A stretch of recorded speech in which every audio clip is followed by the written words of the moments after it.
In this video, we will discuss chapter number 2 of Civics, Understanding Secularism. So before starting of this chapter, I would like to tell you some important examples of discrimination. As you all know, history provides us many examples of discrimination, exclusion, and persecution on the grounds of religion. You know that Jews were persecuted in Hitler's Germany and many people were killed that time. In Saudi Arabia, non-Muslims are not allowed to build a temple, church, etc. and nor can they gather in a public place for prayers.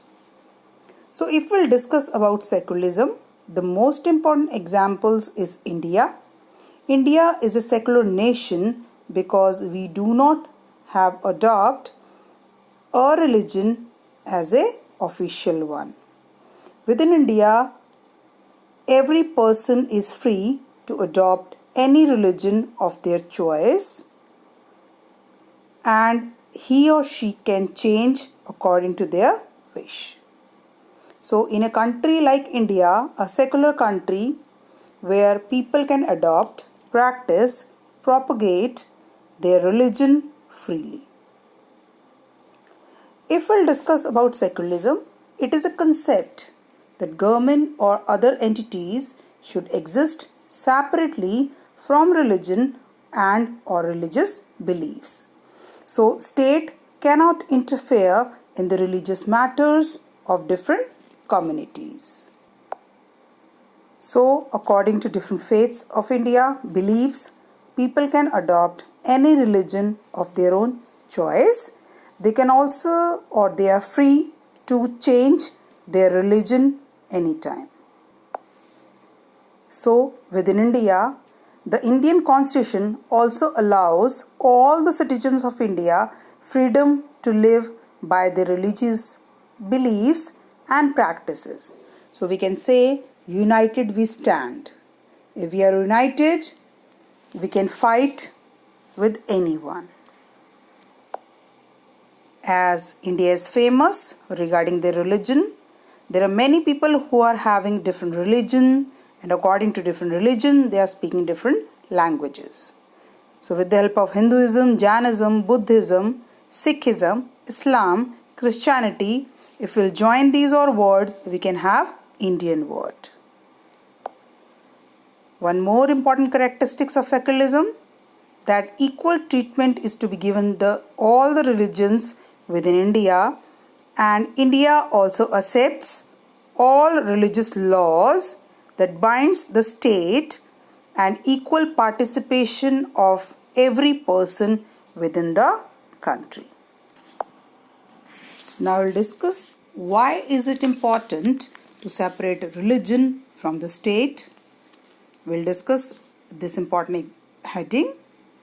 First point, the most important aspect of secularism is its separation of religion from the state, as this is a very important factor for a country to function democratically.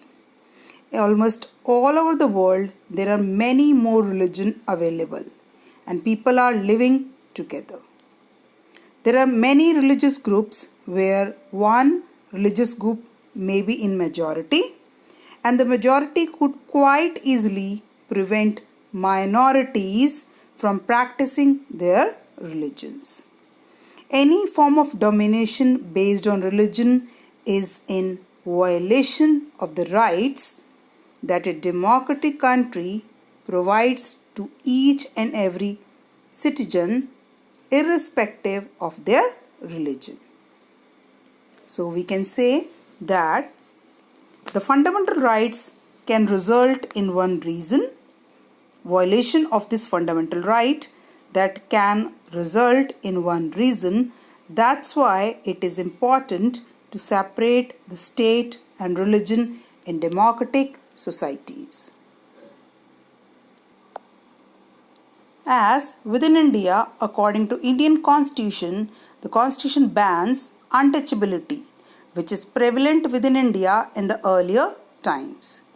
This is to be termed as a social practices where the discrimination and exclusion of the lower caste happened within the country. So Indian Constitution also grants the right to religious communities to set up their own school, colleges.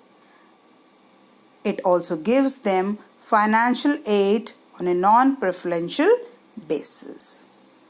So now take an example of France. So in February 2004, France passed a law banning their own students from wearing any conspicuous religious or political signs or symbols, such as Islamic headscarf, the Jewish skull cap, or a large Christian crosses. This law encountered a lot of resistance from immigrants who are mainly from former French colonies of Algeria, Tunisia, and Morocco. So in 1960s, France has faced a shortage of workers regarding these ban. So therefore, they had provided visas for these immigrants to come and work in the country because they are facing lack of workers. The daughters of these immigrants often wear headscarf while attending school. So at last, with the passing of this new law, they have been expelled from their school for wearing headscarf because that headscarf, crosses related to Christianity, skull cap is already banned within the France. Now I'll discuss ways in curbing of discriminatory practices. So there are 3 points given here. There is a strategy of distancing itself from religion. The Indian state is not ruled by a religious group or nor it support any one religion. It means, as in India, government spaces like law courts, police stations, government schools, and offices are not supposed to display or promote any one specific religion. Point number 2, strategy of non-interference. This means that in order to respect the sentiments of all religions and not interfere with religious practices. It means the state make certain exceptions for particular religious communities. Point number 3, strategy of intervention. As you all know, untouchability, a good example where members of the same religion, the upper caste Hindus, dominate other members, some lower caste people within it. So in order to prevent this religious-based exclusion and discrimination of lower caste, the Indian Constitution bans untouchability. So at last we can say that I believe that democracy is the best guarantor for peace and cooperation among nations. So a democratic country works well and there is no discrimination within the country like democracy because people participate all together. Thank you.